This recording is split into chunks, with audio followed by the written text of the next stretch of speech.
Why have Catholics made celibacy the grand evidence of spiritual maturity?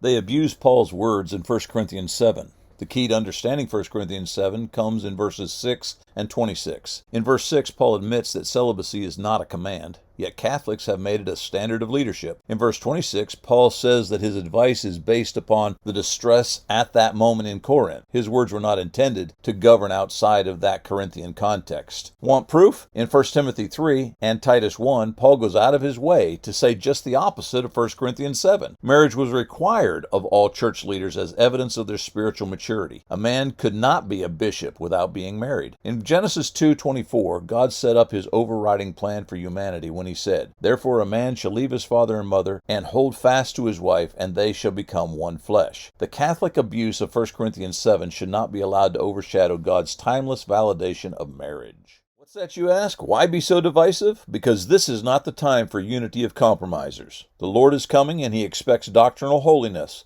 Catholics reinvent Scripture to fit present-day correctness. Catholicism must be exposed.